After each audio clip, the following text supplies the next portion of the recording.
man. Gritty effort by our guys. It took a lot of their punches. I thought our guys played great, start to finish.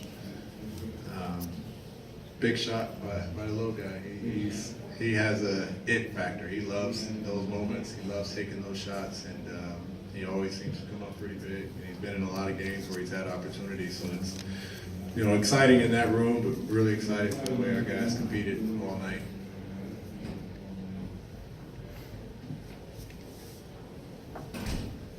Coach, you took Trey out, I think it was around the 5-minute mark or so in that fourth quarter. We're just trying to give him a blow for the final round. It's tough. It's frustrating when you play guys long minutes and then you see negative results, whether it's defense or effort or that extra rebound. And so I'm mindful of the fact that we're going to need him to close the game. We got to find a way to not play him a long stretch like that, especially as much as he handles the basketball. It's easy to scheme when he's going to be out there for that long, and it's easy to put him in a lot of defensive positions where he's got to work. So a lot of guys, John is the same. I have to find ways to get John breaks because there's a lot of diminishing returns when they play longer minutes than they're used to doing.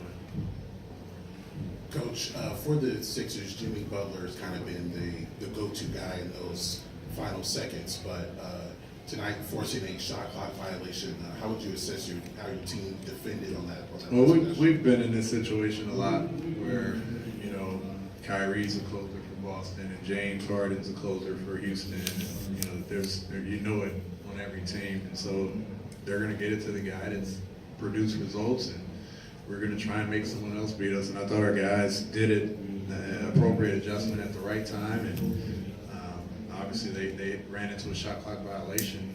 But we've been in this situation a few times before. And this is the goal. This is what we're trying to do. Is we're trying to gain experience, and we're trying to put ourselves in positions where we've learned from either mistakes or learned from the opportunities to do it. And we've done this a few times before, so our guys were able to make the adjustment at the right time tonight.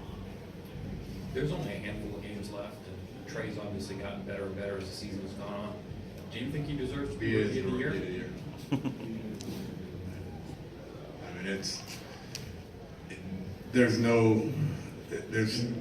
We talked about it in the Utah. One of the reporters from Utah asked what were the comparisons to Trey and Donovan Mitchell, and Trey had the slowest of slow start shooting the basketball, and it seems like years ago now.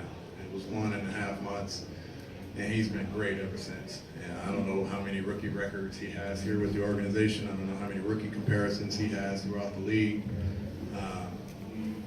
But he's a pretty good player, and compared to all the rookies, he's playing unbelievable basketball. And we rely on him a lot, and he delivers a lot. And I don't know if anyone's played better basketball in their rookie season than he is, or anybody else over the last couple of years. The stuff he's doing, facilitating, he's played in every single game, and he's performed. He's been our go-to guy down the stretch. I just think there's a lot to be said about our growth as a team and how we've progressed and the teams we've beat and how we've played as the season's gone on, and how he's been a major part of that. Coach, back-to-back wins over playoff teams. You've told us all year that wins are tough to come by in the NBA. Is there a little bit of added satisfaction as you start looking forward to the future about these types of wins down the stretch against playoff teams? Yeah, I think just the appreciation and the respect for this game. The biggest thing is, it doesn't matter who we beat. To win in the NBA is tough. We've struggled against Orlando, who's not a playoff team right now. We struggled against Sacramento, who's not a playoff team right now. And so beating Philly, who is, and losing Sacramento doesn't offset. We got to learn how to win NBA games, and that means you have to bring it every single night. But as we continue to learn, that's part of the respect, that's part of the growth.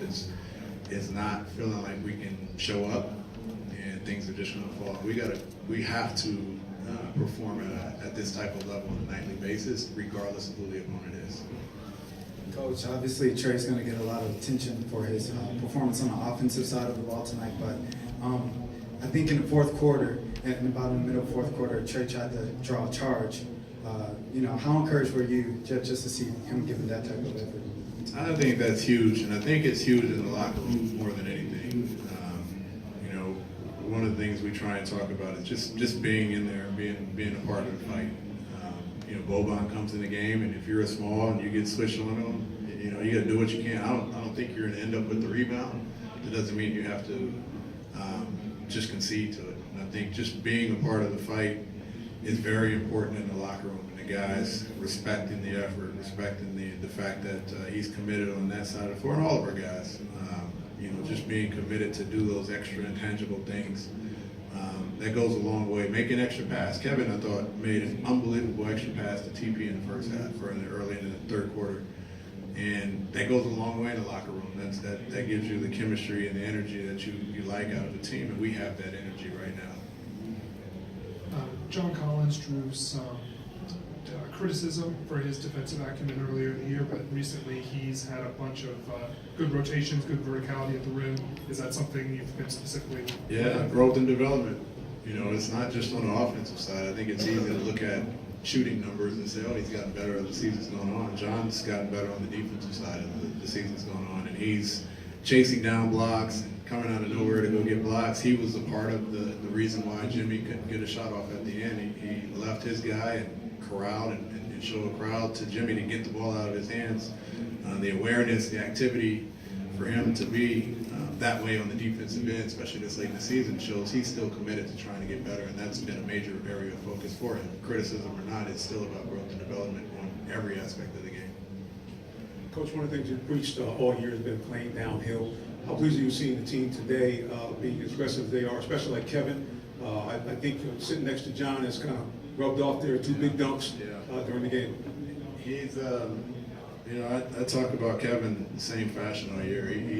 There's a lot more to Kevin's game that, you know, we see glimpses here and there. And you see a play like that gets you excited. And he's not just a dunker. He's a guy that can shoot, and we know that. And he's not just a shooter. He's a guy that can grab the basketball, play pick and roll, and facilitate for other guys. And so we constantly see glimpses of his game, and we get excited. And we're going to see more. And this is part of his growth, is to bring it on a nightly basis and to see those. It doesn't have to be home run plays. It's just to see his activity, his involvement. And that's on me as well, as to put him in position. He's played point guard the last 2 games. And that helps, I think, with his confidence of being able to make plays for other guys with the ball, him initiating our offense. Coach, you get a little bit more satisfaction being Philly. You were coach there for quite a number of years, assistant of the team now. No, there's nothing personal playing Philly. You know, I always enjoy watching those guys play, just spending time with their growth and being there for 5 years, but there's no personal satisfaction. I'm happy for the guys in our locker room. I'm happy for our ability to come out and compete and perform the way we did tonight, but I don't want it to be personal for me. That's not what this is about. It's about us getting better and us continuing to fight and compete. Coach, Coach Brown was quoted saying he was very proud of what you're doing here in Atlanta, and he says you're doing a great job. How important is that to hear that from Coach Brown?